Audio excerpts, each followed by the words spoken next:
Internet dévoile la cadence soutenue des violences perpétuées par la police.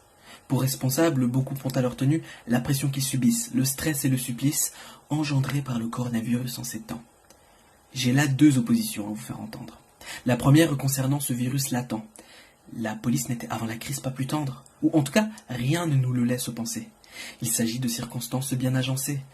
La population plus souvent à sa fenêtre a statistiquement plus de chances de voir naître des actes les mettant seuls en centre de scène, où les policiers et la potentielle cible peuvent parfois y jouer une pièce obscène.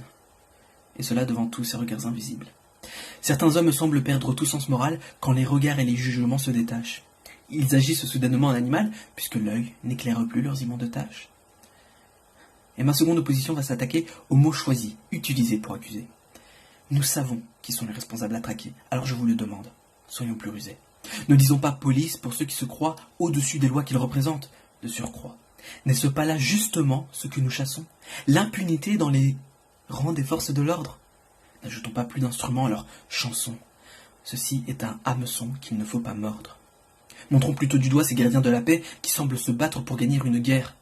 Une arme n'a pas pour finalité frapper, mais protéger, servir. Voilà à quoi ça sert. Indigne-toi. Toi qui m'écoutes à l'instant même.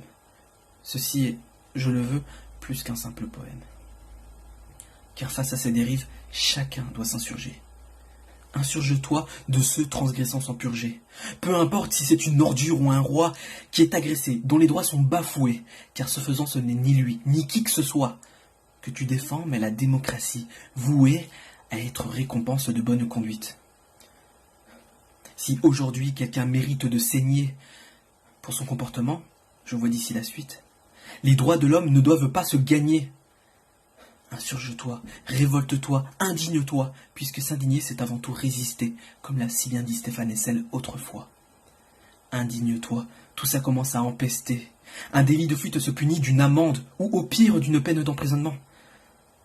Certains ont perdu leur vie, leur vue ou leurs jambes, et au contraire de liberté ou d'argent, ils peuvent toujours attendre qu'on les leur rende. Insurge-toi pas pour eux, mais pour la justice.